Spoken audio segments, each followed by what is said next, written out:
आज आमर जननायक ओडिया जातिर अभिभावक उत्कलमणि पंडित गोपबंधु दासंकर 97तम श्राद्ध दिवस अवसर में महान आत्मा प्रति मोर भक्तिपूत श्रद्धांजलि अर्पण करुछि।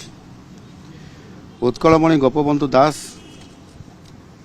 केवल जड़े स्वाधीनता संग्रामी नथिले, से थिले जड़े दूरदृष्टि संपन्न सामाजिक संस्कारक एवं ओडिशार जनतांकर पाई आशार आलोक। से निज जीवन को मातृभूमिर सेवारे उत्सर्ग करथिले। से भारतीय स्वाधीनता आंदोलन रे एक गुरुत्वपूर्ण भूमिका निर्वाह करथिले। असंख्य लोकंकु ब्रिटिश शासन विरोध रे संग्राम रे जोग देबा पई समस्तंकु एकाठी करथिले एवं समानकु मध्य से प्रेरणा जोगी आसुथिले। से ओडिशार जनतांकर सामाजिक आर्थिक अवस्था प्रति गभीर भाव में चिंतित थिले।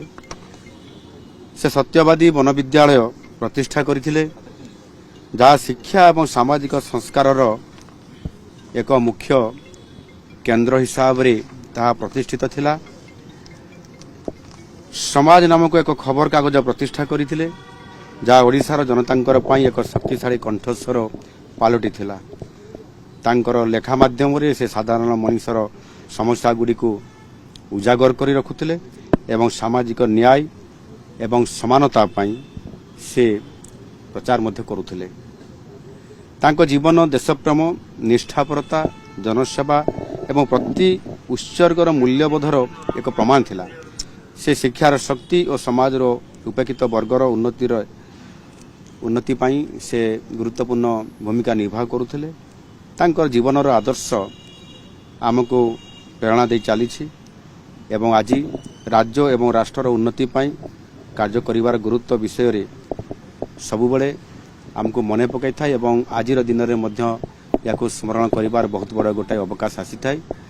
निश्चित भाव रे तांकर प्रेरणा, तांकर विचारधारा एवं सेवा मनोभाव याको आधार करी आज मध्य आम सरकार ये समस्त विचारधारा को पाथई करी आज ओडिशा को समृद्ध ओडिशा करिवा पई, विकसित ओडिशा करिवा पई आमे स्वतंत्र भाव रे आम सरकार मध्य काम करी चली एवं निश्चित भाव में आगामी दिन में ओडिशा गोपबंधुंकर नीति एवं आदर्श को आधार करी निश्चित भाव में ओडिशा को समृद्ध करवा ये प्रकार बड़ संकल्प नहीं आज आम सरकार तांको पई एवं तांको आदर्श पई ओडिशार जनसाधारण पई आमे काम करी चली।